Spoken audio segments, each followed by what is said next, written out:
Hello friends, welcome to the previous questions with Prachi. आज हम पढ़ने वाले हैं ज्योग्राफी का चैप्टर नंबर 1, यानी कि ये है हमारा अक्षांश रेखा और देशांतर रेखाएं। ठीक है, इससे बनने वाले सभी प्रश्नों को हम देखेंगे और जितने भी इंपॉर्टेंट क्वेश्चंस हमारे कॉम्पिटिटिव एग्जाम्स में बनते हैं उन सबको डिस्कस करने की कोशिश करेंगे। हमने इसमें कहीं कहीं फिगर भी ऐड किए हैं, इनकी हेल्प से हम आसानी से चीज़ों को समझ सकते हैं। इससे बनने वाले सभी प्रश्न हम एक ही वीडियो में कंप्लीट कर लेंगे। तो पढ़ते हैं अपना अक्षांशीय विस्तार, यानी अक्षांश रेखा और देशांतर रेखाएं। है क्या, हमारी पृथ्वी को हमने ग्रिड के रूप में बांटा हुआ है। जैसे यानी कि ग्रिड का मतलब होता है एक जाल तरीके के, इस तरीके से। तो उसमें हमने रेखाओं का नाम दिया है। जैसे जो लेटी हुई रेखाएं हैं उनको हम लैटिट्यूडनल लाइन्स यानी कि अक्षांशीय रेखा कहते हैं। जो खड़ी हैं यानी उत्तर से दक्षिण की ओर, उनको हम देशांतर रेखाएं कहते हैं। ठीक है, तो विषुवत रेखा से उत्तर या दक्षिण दिशा में स्थित किसी भी बिंदु की पृथ्वी के केंद्र से मापी गई कोणीय दूरी को अक्षांश रेखा कहा जाता है। यानी अक्षांश रेखा क्या है, पृथ्वी के उत्तर या दक्षिण से किसी भी स्थित बिंदु से मापी गई, कहाँ से, पृथ्वी के केंद्र से मापी गई कोणीय दूरी को हम क्या कहते हैं, अक्षांश रेखा। ये अक्षांश रेखा हम बीच में जो होती है इसको हम 0 डिग्री विषुवत रेखा या भूमध्य रेखा, यानी भूमध्य का मतलब है पृथ्वी को 2 भागों में बांटने वाली। अक्षांश रेखा जो होती हैं वो लेटी हुई होती हैं और देशांतर रेखा जो होती हैं वो खड़ी हुई होती हैं। ठीक है, तो अक्षांश रेखाएं वह काल्पनिक रेखाएं होती हैं जो पृथ्वी के चारों ओर पूर्व से पश्चिम दिशा में विषुवत रेखा के समानांतर खींची जाती हैं। यानी पूर्व से पश्चिम क्या, ये पूर्व, ये पश्चिम, उत्तर और दक्षिण, यानी पूर्व से पश्चिम जो समानांतर खींची जाती हैं उनको हम क्या बोलते हैं, उनको बोलते हैं हम अक्षांश रेखाएं। अक्षांश को हम अंश यानी डिग्री, मिनट और सेकंड्स में दर्शाते हैं। पृथ्वी को 2 बराबर भागों में बांटने वाले 0 डिग्री अक्षांश को भूमध्य रेखा कहा जाता है। भूमध्य रेखा या विषुवत वृत्त के उत्तरी भाग को उत्तरी गोलार्ध और दक्षिणी भाग को दक्षिणी गोलार्ध कहते हैं। ठीक है, जैसे ये हमें दिया हुआ है यहाँ पे, हम इससे समझते हैं आसानी से। मानो ये हमारी पृथ्वी है। ठीक है, पृथ्वी को हम गोलाकार भी मानते हैं, अंडाकार भी कहते हैं, दीर्घवृत्ताकार भी मानते हैं। उसका कोई आकार निश्चित नहीं है। ठीक है, तो पृथ्वी पे क्या है, हमने ग्रिड बनाया। ग्रिड का मतलब जाल के तौर पे। उससे हम वास्तविक स्थिति या भौगोलिक स्थिति को पता लगाने के लिए इसका प्रयोग करते हैं। ठीक है, जो देशांतर रेखाएं जो येलो से इंडिकेटेड हैं, जो यानी उत्तर से दक्षिण दिशा में है, ये है हमारी देशांतर रेखाएं या फिर लॉन्गिट्यूडनल लाइन। और दूसरा है हमारा जो बीच से ग्रिड बना हुआ है यानी डॉटेड लाइन है, ये होती है हमारी अक्षांश रेखाएं। ठीक है, तो अब अक्षांश रेखा यानी जो ये है भूमध्य रेखा। भूमध्य रेखा हम किसको बोलते हैं, 0 डिग्री अक्षांश को। 0 डिग्री अक्षांश से उत्तर दिशा की ओर चलने पर हम उत्तरी अक्षांश और दक्षिण दिशा में चलने पर हम उसको दक्षिणी अक्षांश बोलते हैं। इसी फिगर से बहुत सारे इंपॉर्टेंट क्वेश्चंस बनते हैं। जैसे पूछते हैं कि कर्क रेखा को कितने डिग्री अक्षांश के रूप में मापा जाता है, यानी 23.5 डिग्री उत्तरी अक्षांश को हम बोलते हैं कर्क रेखा। यानी मान लो ये भूमध्य रेखा है 0 डिग्री। ठीक है, 0 डिग्री से 1 डिग्री, 2 डिग्री, 3 डिग्री ऐसे ऊपर चलेंगे तो उत्तरी, और इसी के नीचे चलेंगे तो दक्षिणी। तो जो 23.5 उत्तरी अक्षांश है उसी को हम क्या बोलते हैं, कर्क रेखा। और जो 66.5 डिग्री उत्तरी अक्षांश है उसको बोलते हैं हम आर्कटिक रेखा। उसी का अपोजिट अगर हम नीचे देखें तो ये है 23.5 डिग्री दक्षिणी अक्षांश, ये है हमारी मकर रेखा। और 66.5 डिग्री दक्षिणी अक्षांश, ये है हमारा अंटार्कटिक रेखा। यानी आर्कटिक और अंटार्कटिक ये ध्रुवों की तरफ है, उत्तरी ध्रुव और दक्षिणी ध्रुव की तरफ।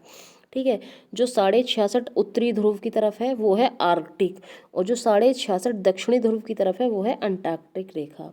ठीक है, तो इससे हमें ये पता चलता है कि अक्षांश रेखाएं कौन सी होती है। अक्षांश रेखा हमारी जो पूर्व से पश्चिम की ओर पृथ्वी के पर खींची जाती हैं उसको बोलते हैं अक्षांश रेखाएं, और जो उत्तर से दक्षिण की तरफ खींची जाती हैं उनको बोलते हैं हम देशांतर रेखाएं।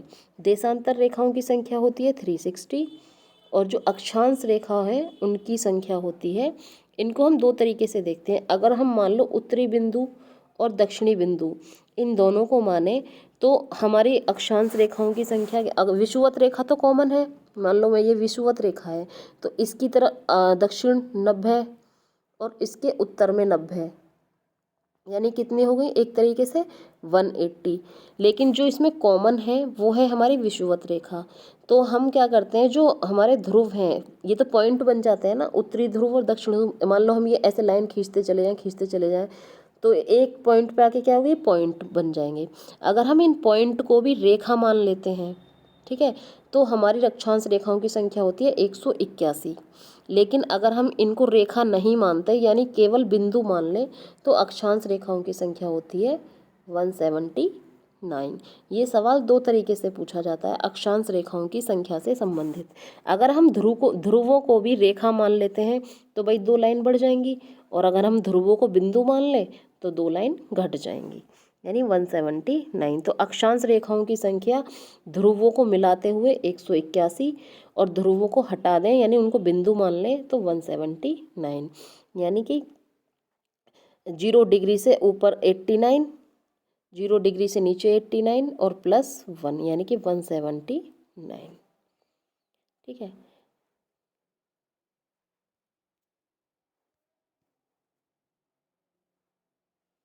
अब है हमारा, जैसे इसमें देख लेते हैं हम, ये क्या है, ये है, इसमें देखो जैसे ये ऊपर बिल्कुल बिंदु पे जाके मिल जा रही है एक जगह और नीचे, तो ये हमने इसमें बहुत अच्छे से दिखाया है कि जो 0 डिग्री देशांतर रेखा है उसको हम क्या बोलते हैं, प्रमुख याम्योत्तर। हमसे ये पूछा जाता है कि प्रमुख याम्योत्तर रेखा किसको बोलते हैं, 0 डिग्री देशांतर रेखा को हम प्रमुख याम्योत्तर बोलते हैं। और 0 डिग्री अक्षांश रेखा को हम क्या बोलते हैं, 0 डिग्री अक्षांश रेखा को हम बोलते हैं विषुवत रेखा या भूमध्य रेखा, जो पृथ्वी को 2 बराबर भागों में बांटती है। सेम चीज़ जो हमने लास्ट पढ़ी थी, ये उत्तरी ध्रुव ऊपर की तरफ, नीचे की तरफ दक्षिणी ध्रुव, ठीक है। और ये हमारा क्या है, प्रमुख याम्योत्तर है। अक्षांश रेखाओं के बीच की दूरी देखो बिल्कुल समान है, ठीक है, लेकिन जो देशांतर रेखाएं हैं उनके बीच की दूरी समान नहीं है। कैसे, देखो ये उत्तरी ध्रुव से दक्षिणी ध्रुव की ओर हमने एक देशांतर रेखा खींची, लेकिन जो दूसरी खींची है वो हमने कर्व में यानी वृत्त, हल्की सी घुमावदार रेखा है ये, तो इनके बीच की दूरी समान तो है नहीं। तो इससे ये पता चलता है कि जो देशांतर रेखाओं के बीच की दूरी ध्रुवों पर जाने पर घट जाती है, यानी सबसे ज़्यादा कहाँ होती है, विषुवत रेखाओं के पे। ऐसे हम ये ध्रुव है, ध्रुव पे इसकी दूरी कितनी है 2 रेखाओं की, बहुत कम, फिर बढ़ती गई फिर से कम हो जाएगी। तो यानी ध्रुवों की ओर जाने पर देशांतर रेखाओं के बीच की दूरी क्या होती है, घट जाती है। ठीक है, फिगर से ये चीज़ें बहुत अच्छे से समझ में आती हैं, लेकिन अगर हम इनको रटने बैठ जाएं तो हम इनमें कन्फ्यूज़ हो जाते हैं।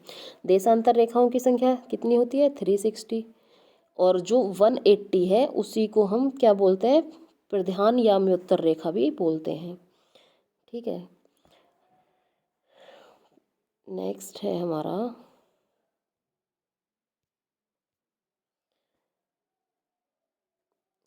यदि अक्षांश रेखाओं को 1 डिग्री के अंतराल पर खींचा जाए तो उत्तरी गोलार्ध में 89 अक्षांश रेखाएं होंगी, उसी तरह दक्षिणी गोलार्ध में भी 89 रेखाएं होंगी।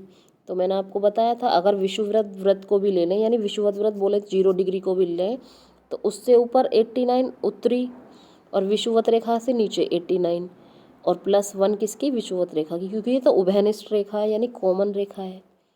ठीक है, और अगर हम जो ध्रुव थे हमारे, अगर हम उनको भी रेखा मान लें तो इसमें क्या होगा, यहाँ हो जाएगा हमारा 181, जो 179 है हमारा उसमें हम 2 ऐड कर देंगे तो वो हो जाएगा 181।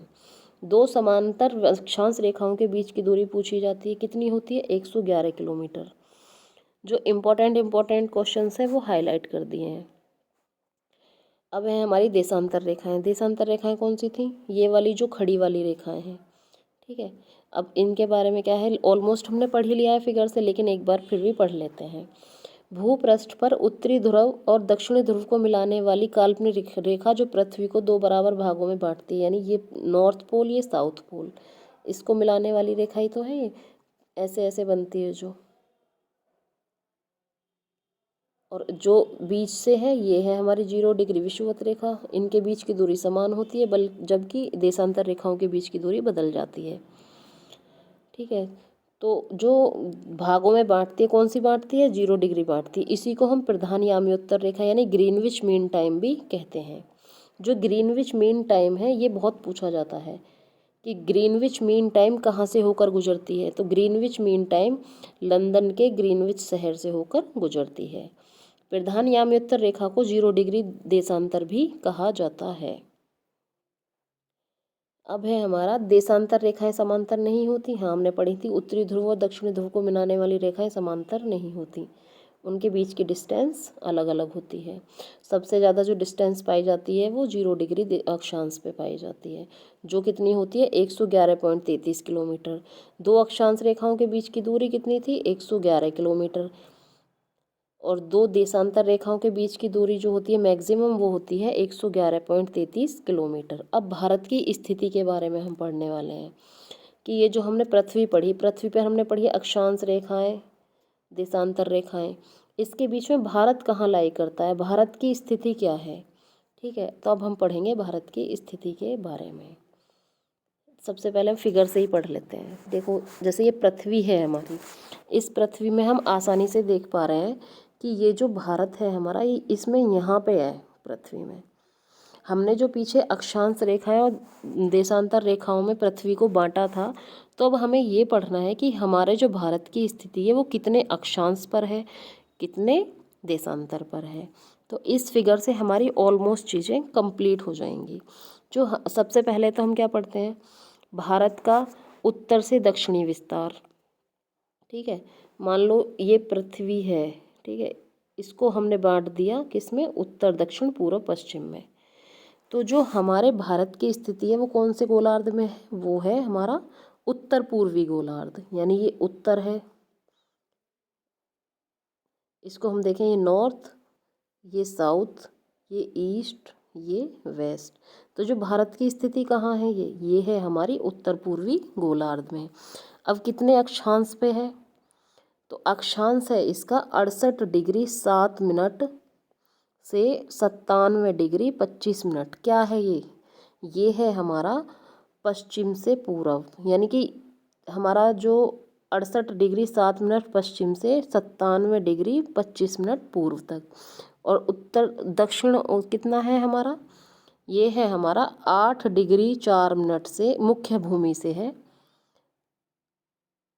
ये है हमारा 8 डिग्री 4 मिनट से 37 डिग्री 4 मिनट तक।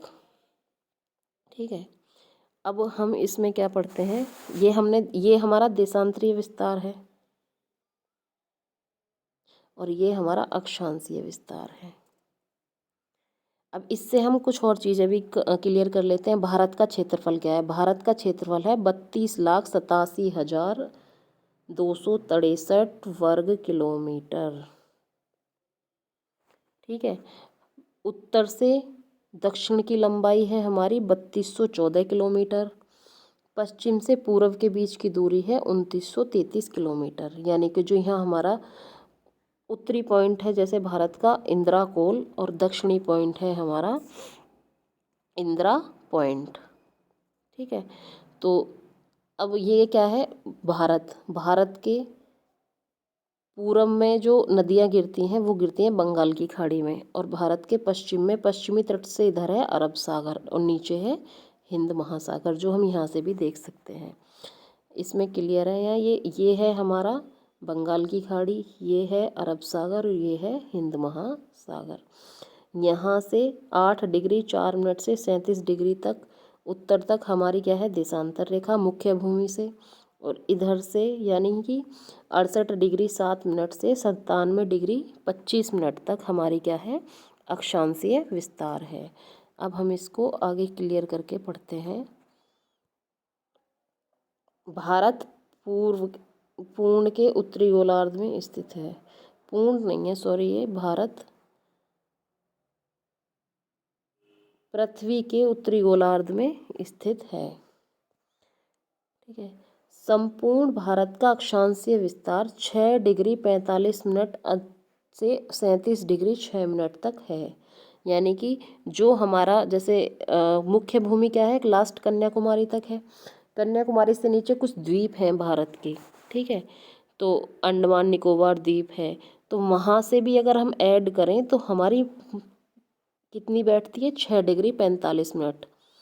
ठीक है। और अगर हम बात करें केवल मुख्य भूमि का तमिलनाडु के कन्याकुमारी से, तो वो बैठता है 8 डिग्री 4 मिनट से 37 डिग्री 6 मिनट उत्तरी अक्षांश, और 68 डिग्री 7 मिनट से 97 डिग्री 25 मिनट पूर्वी देशांतर। ठीक है। तो जो अक्षांश रेखा क्या है हमारी, वो है हमारी 8 डिग्री 4 मिनट से 37 डिग्री 6 मिनट, और जो हमारी ये यानी देशांतर रेखाएं हैं वो है हमारी 68 डिग्री 7 मिनट से पूर्वी देशांतर से 97 डिग्री 25 मिनट पूर्वी देशांतर। ठीक है। उष्ण कटिबंध क्षेत्र का विस्तार 23 डिग्री 23.5 मिनट उत्तरी और दक्षिण अक्षांश के बीच है। इस प्रकार भारत उष्ण और उपोष्ण दोनों कटिबंधों में है। इसके महत्वपूर्ण तथ्य, 23.5 उत्तरी अक्षांश को हम कर्क रेखा कहते हैं, 23.5 दक्षिणी अक्षांश को हम मकर रेखा कहते हैं, 100 डिग्री देशांतर रेखा को अंतर्राष्ट्रीय तिथि रेखा, और इसका निर्धारण 1884 में किया गया था। तो हमने चैप्टर 1 से बनने वाले सभी महत्वपूर्ण प्रश्न को कवर कर लिया है। इससे हमने फिगर की हेल्प से भी बहुत सारी चीज़ों को क्लियर करा है। तो इससे बनने वाले सभी प्रश्न हमने इसमें कंप्लीट करे हैं। Thank you for watching this video. ये वीडियो आपके एग्ज़ाम के लिए ज़रूर हेल्पफुल होगी। अगर आपको लगता है कि इसमें कहीं कुछ मिस्टेक है तो आप मुझे कमेंट कर सकते हैं। Thank you for watching this.